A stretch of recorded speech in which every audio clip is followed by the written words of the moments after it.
Bagaimana bisa mengungkap mafia migas dalam kasus korupsi Pertamina 193 triliun lebih ini yang berdampak salah satunya adalah dengan dugaan oplosan antara Pertalite menjadi Pertamax. Kami bahas bersama Mulyadi, anggota Komisi 12 DPR RI dari fraksi Partai Demokrat.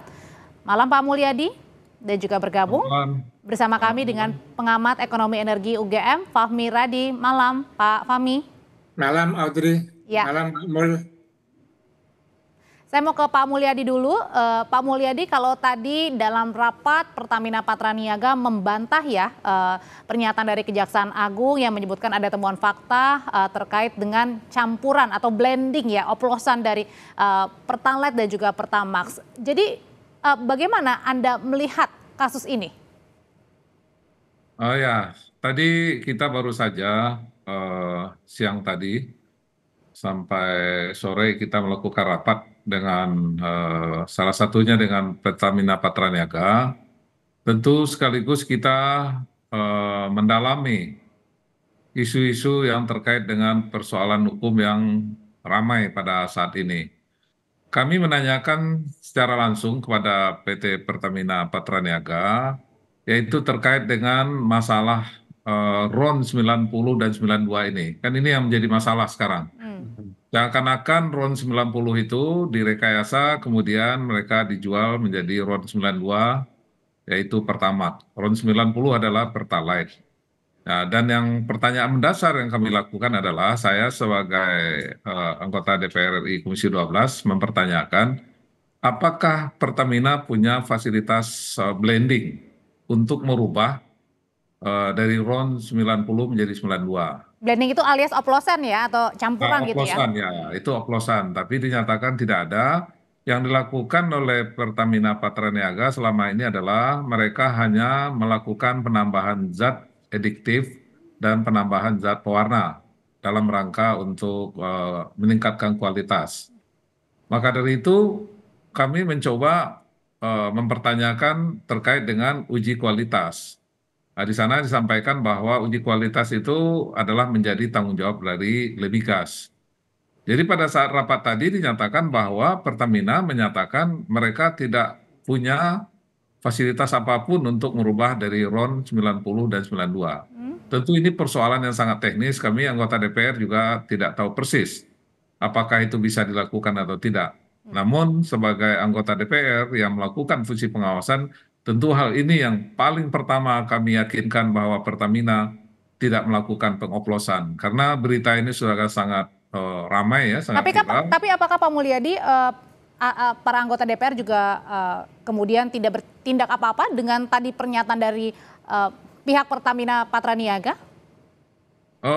Kita justru tentu mendalami persoalan yang ada. Tentu kita mencoba dulu mendalami apa persoalan-persoalannya. Pertama, kita menanyakan mekanisme pembelian. Kalau ini RON 90 itu ternyata ada dua. Satu dibeli dari produk, langsung dari kilang ya dalam negeri. Yang satu lagi dibeli dari luar negeri. Bagaimana mekanisme pembeliannya dan bagaimana mekanisme fungsi pengawasannya? Nah, ini juga kita tanya juga kepada perusahaan distributor minyak yang lain seperti Shell, Vivo, AKR dan lain sebagainya. Apa yang mereka lakukan dalam melakukan pengawasan untuk memastikan bahwa RON 92 yang mereka beli itu bukan adalah RON yang kualitasnya Pak Mulyadi, 90. sebentar saya tahan dulu sampai di sana. Saya mau tanya ke Pak Fahmi. Pak Fahmi, kalau saya baca di beberapa pendapat di media online, Anda bilang bahwa kasus seperti ini, seperti tadi pembelian, impor, kemudian masalah untuk blending, ini katanya benar, ada kemiripan dengan yang pernah terjadi di tahun 2015, dengan saat itu ada Satgas Anti Mafia Migas, pembubaran Petrol juga pada saat itu? Ya, jadi saya salah seorang anggota tim anti mafia migas yang ketuanya adalah Faisal Basri. Kita melakukan beberapa kajian juga penyidikan itu ya, sampai ke Singapura juga, bahwa modus yang digunakan oleh pelaku mega korupsi ini, saya bisa atau berkeyakinan gitu ya, bahwa mereka adalah mafia migas. Mafia migas itu sekelompok orang gitu ya, pengambil keputusan di Pertamina, kemudian juga para pengusaha, dan pihak-pihak lain yang bersekutu untuk melakukan korupsi keuangan negara itu ya. Itu satu. Nah, dari modus tadi salah satunya adalah blending gitu ya. Jadi saat itu juga dilakukan blending di kilang yang ada di Singapura tadi. Hanya waktu itu blendingnya itu dengan melakukan downgrade gitu ya. Karena yang dibutuhkan adalah premium, kemudian dari Pertamax di downgrade menjadi premium gitu ya, atau RON 89 itu ya. Nah, secara teknis itu tidak menimbulkan masalah karena kualitas baik diturunkan menjadi premium yang kualitasnya lebih rendah. Tapi yang sekarang gitu ya, berdasarkan penjelasan dari Kejaksaan Agung gitu ya, yang itu menyatakan bahwa memang ada upaya blending tadi. Nah, blending yang saat ini adalah upgrade gitu ya, dari Pertalite, membeli Pertalite kemudian di blending menjadi Pertamax. Yang Nah, harganya lebih mahal. Nah, yang ada lebih mahal. Yang saya ketahui dalam proses blending itu tidak dibutuhkan alat yang canggih gitu ya. Yang dibutuhkan adalah suatu tempat seperti di kilang atau depo yang di Jakarta tadi, kemudian menyampur tadi dengan menambahkan beberapa variabel gitu ya. itu untuk mengubah warnanya ya, agar orang taunya yang saya beli adalah Pertamax bukan Pertalite. Iya, warnanya diubah tadi supaya tadi gitu ya. Nah, kalau itu benar, saya kira ini sangat merugikan bagi konsumen itu ya. Misalnya saya membayar Pertamax dengan harga Pertamax, tetapi sesungguhnya saya dapat Pertalite dengan harga yang sebenarnya lebih murah. Dan Oke. saya kira meskipun sudah dibantah oleh Pertamina, tapi ini tidak menghilangkan ketidakpercayaan tadi. Nah, ini berbahaya gitu ya. Iya. Kalau sampai konsumen tidak percaya tadi. Karena tadi juga Pertamina juga bilang memang membantah, tapi kemudian juga menyatakan bahwa hanya ada penambahan zat saja, itu sebenarnya juga tidak dibenarkan kayaknya Pak Fahmi. Nah, pertanyaan berikutnya adalah Pak Fahmi, apakah temuan-temuan Pak Fahmi di tahun 2015 dengan adanya mafia migas pada saat itu orangnya atau oknumnya masih sama nih dengan yang sekarang ditemukan? Nah, memang terjadi pergantian itu ya. Ada semacam regenerasi itu ya. Salah seorang yang ditangkap Tapi masih itu satu kan, jaringan nggak Pak? nah, tapi saya berkeyakinan itu satu jaringan itu ya. Karena yang ditangkap sebagai tersangka itu kan anaknya Reza Khalid gitu ya, yang rumahnya digeledah juga. Nah, pada saat itu kami menenggarai gitu ya, bahwa Reza Khalid itu salah seorang dari mafia migas tadi, tetapi kita kesulitan untuk membuktikan tidak ada jejaknya, tidak ada alat bukti, dan kami sudah datang juga kepada KPK dan KPK mengalami kesulitan karena ya tadi tidak ada alat bukti yang bisa digunakan dan lokusnya itu ada di Singapura di luar teritorial tadi. Nah, kalau benar gitu ya, kalau benar ini bapaknya kemudian sekarang anaknya, ini kan satu jaringan dalam melakukan kejahatan tadi gitu ya, dan ini apa modus yang digunakan sama persis gitu ya.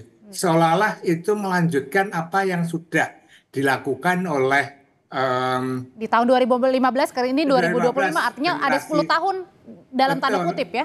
generasi sebelumnya, dan yang sekarang ini barangkali anaknya kurang piawai dan ditangkap oleh kejaksaan gitu, Audrey. Oke, Pak Mulyadi, kan kita tahu juga apakah dengan tadi ada terkesan dalam waktu 10 tahun yang dulu nampaknya tadi Pak Fahmi bilang nampaknya ini oknum-oknumnya atau jaringan-jaringannya sama aja. Ini apa yang dilakukan oleh DPR nih? Begini, jadi karena tadi Pak Fahmi menyinggung masalah Petral ya, kebetulan waktu itu kita membentuk Panja Migas dan pada saat itu saya sebagai ketua panjanya dan saya juga ke Singapura meninjau langsung.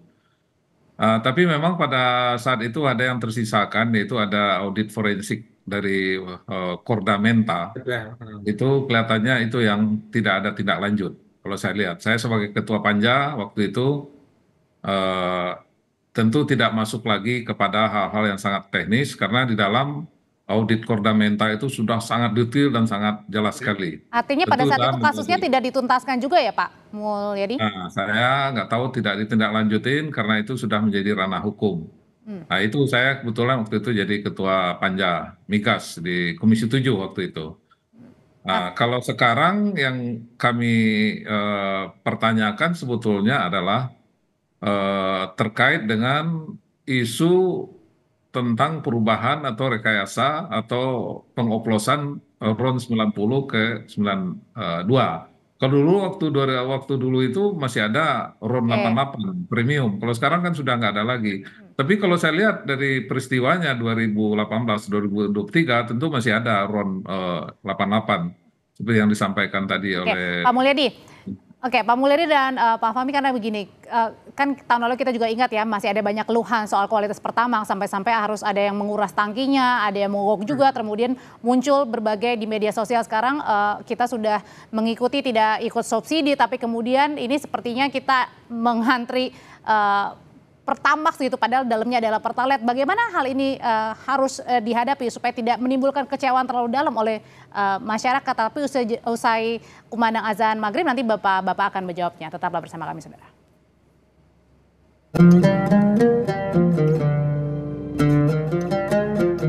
Allahu Akbar, Allahu Akbar, Allahu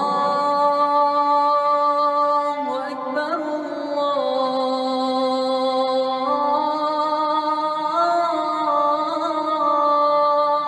Allahu Akbar. Asyhadu an la ilaha illallah.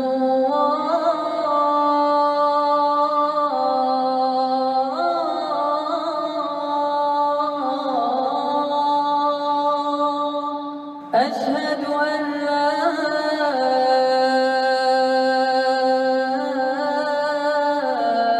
إله إلا الله.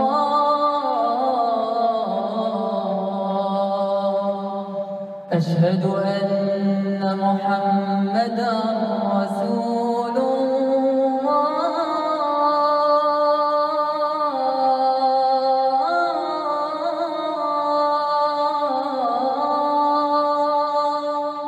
أشهد أن محمدا رسول الله.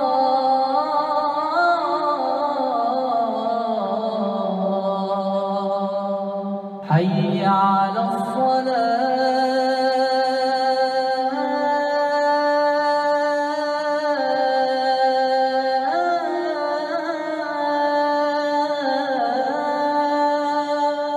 حي على الصلاة.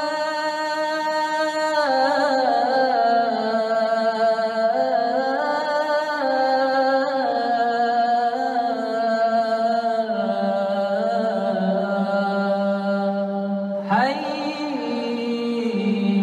على الفلاح.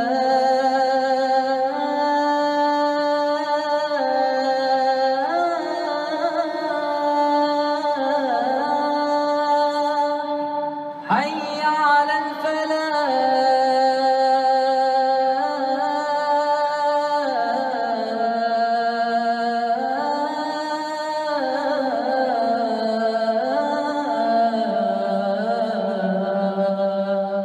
الله أكبر،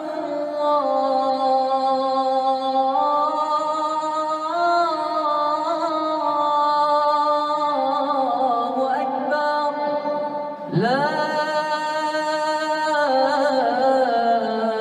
إله إلا الله.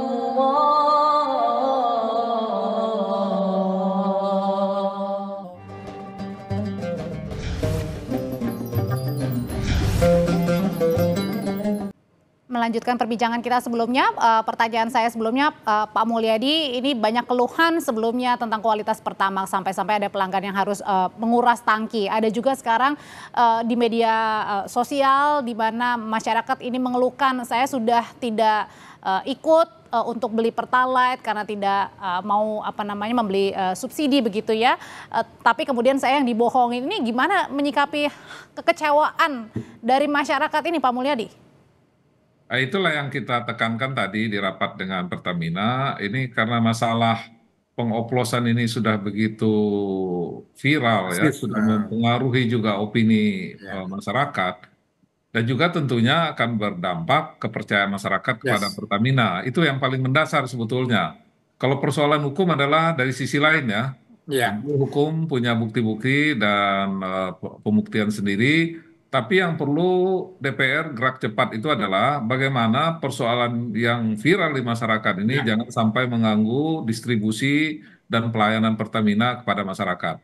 Dan kami minta Pertamina untuk segera meyakinkan bahwa Pertalite atau Pertamax Pertama. yang RON 92 itu bukan Pertalite. Oplosan. Ini kan orang mengira, wah saya kok beli Pertamax ini Iya. ternyata RON-nya 90, berarti saya ditipu ini. Iya, selama ini Ya. karena kan tadi Kejaksaan Agung bilang ini sampai 2023 temuannya, jangan-jangan banyak yang menyatakan jangan sampai sekarang nih. Saya aja nggak tahu, tadi aja kan hanya dengan mengubah zat dong ya Pak Fahmi ya. Tidak terlalu susah Ya. nih untuk Makanya ini harus kita putus. Ini kan tadi saya lihat beritanya itu kan peristiwa 2018-2023. Kita pastikan 2024 atau 2025 lah sekarang, itu hal itu tidak terjadi. oke. Kalau persoalan-persoalan sebelumnya biarkan itu menjadi ranahnya Ya. aparat hukum. Kita Tapi yang paling penting bagaimana 2025 ini masyarakat tidak mengira Nah, seperti yang berita-berita yang oke. ada saat ini. Gimana caranya tuh Pak Fahmi kalau gitu meyakinkan Ya, masyarakat jangan-jangan sampai yang sekarang pertama nih kita saya setuju dengan Pak Mul gitu ya, bahwa muncul ketidakpercayaan konsumen terhadap Pertamax yang ada di situ. Nah, menurut saya ini berbahaya gitu ya. Kalau kemudian itu meluas ketidakpercayaan tadi, orang akan saya membayar Pertamax tapi dapat Pertalite, mendingan saya beli Pertalite saja. Nah, ini akan terjadi apa? Migrasi gitu ya. Dari Pertamax ke Pertalite akan timbul masalah baru, beban dari subsidi tadi. Nah, ini yang berbahaya itu ya. Nah, bagaimana caranya? Saya kira Pertamina tidak cukup hanya membuat bantahan atau statement, maka dia harus melakukan uji gitu ya. Ada suatu pengujian dengan mungkin mengajak juga pihak yang ahli di bidangnya untuk mengambil sampling di beberapa SPBU, kemudian diuji bahwa itu benar-benar pertama sesuai dengan spesifikasinya tadi. Tapi kalau kemudian terbukti bahwa itu pertama dengan kualitas Pertalite, maka Pertamina harus menarik seluruh Pertamax yang ada di SPBU mengganti dengan yang asli tadi. Saya kira itu salah satu cara untuk kembali meyakinkan dan memberikan masyarakat memberikan kepercayaan bahwa dia tidak ditipu membeli Pertamax tadi. Tapi karena kalau hanya statement bantahan itu saya kira nggak cukup itu. statement bantahan tidak akan cukup ya, karena bisa jadi bukan hanya migrasinya pada akhirnya adalah saya beli Pertalite, tapi bisa saja saya tidak mau ke Pertamina lagi, lebih baik saya ke SPBU yang lain. Itu kan juga Bisa juga itu akan menurunkan terjadi. pendapatan juga kan di Pertamina. Iya. Gimana tuh Pak Fahmi? Maka iya itu pasti akan terjadi gitu ya. Akan menimbulkan masalah-masalah baru. Maka saya tadi setuju dengan Pak Mul, sekarang ini fokusnya bagaimana meyakinkan masyarakat bahwa Pertamaxnya tadi memang sesuai dengan kualifikasi tadi. Gimana caranya? Maka perlu diadakan suatu uji gitu ya. Uji dari sampling-sampling tadi. Oke. Nah, kemudian secara terbuka disampaikan bahwa ini memang asli. Tapi kalau memang benar bahwa itu hasil blending, maka Pertamina harus berani menarik seluruh Pertamax dari SPBU tadi mengganti dengan Pertamax yang sesuai dengan kualifikasinya. Tanpa itu saya kira akan sulit meyakinkan masyarakat. Dan masyarakat tapi juga bisa menuntut ya Pak dalam kasus ini ya? Nah, bisa juga karena merasa dibohongi dia bayar Pertamax tapi dapatnya Pertamax KW itu kan atau itu kan berat itu. Oke. Terakhir singkat aja Pak Mulyadi, Komisi 12 ini rencananya setelah memanggil hari ini Pertamina Patraniaga, apalagi yang dilakukan nih untuk menaikkan kembali trust publik? Ya, tadi kita betul-betul ingin meyakini bahwa Pertamax yang dijual saat ini betul-betul sesuai dengan spek atau sesuai dengan nilai RON yang disampaikan bahwa Pertamax itu RON-nya 92, bahkan ada 95, ada 98. Maka dari itu, kalau tadi disampaikan oleh Pak Fahmi bahwa bantahan itu tidak cukup, tentu harus dilakukan tindakan-tindakan lain untuk meyakinkan masyarakat, misalnya Lemigas secara berkala, mungkin dulu hanya berapa kali dalam 1 bulan atau dalam 1 tahun, sekarang agak diperbanyak dilakukan pengujian-pengujian on the spot misalnya dan lain sebagainya. Dan ternyata itu sesuai dengan spek yang dijual oleh Pertamina, itu kan akan menambah Baik. keyakinan masyarakat. Ini yang harus dilakukan segera dalam rangka mencegah terjadinya ketidakpercayaan masyarakat terhadap Betul. produk yang dijual oleh Pertamina. Itu Karena yang kami Dan saya kira tekankan tadi. DPR harus mendorong itu, Pak Mul. Oh ya, kita Ini menjadi mendorong itu. prioritas utama Oke. itu ya. Kalau Tap- masalah Ah. korupsinya Ya. itu biarkan kejaksaan saja. Ya, peran kita terpisah karena kalau persoalan hukum kan sudah ada ini Ya, sendiri, itu menjadi kewenangan Kejaksaan Agung. Baik. Bagi kami adalah bagaimana produk yang dijual oleh Pertamina sekarang, karena situasinya ada timbul isu atau kepercayaan masyarakat yang menurun, maka kita mendorong fungsi pengawasan yang lebih ya. ketat dan melakukan uji coba yang lebih banyak sehingga kepercayaan masyarakat akan kembali bahwa mereka yakin bahwa produk Pertamina yang mereka beli Baik. itu sesuai dengan yang mereka ketahui dan mereka harapkan. Dan kami juga DPR tentu ingin meyakinkan itu semua dan ingin memastikan Oke. itu semua. Ya, bukan hanya menaikkan trust, tetapi juga bagaimana pengusutan kasusnya agar tuntas ya, karena modus-modus seperti ini ternyata pernah terjadi di 10 tahun lalu, 2015. Terima kasih Pak Mulyadi, Pak Fahmi, selamat malam.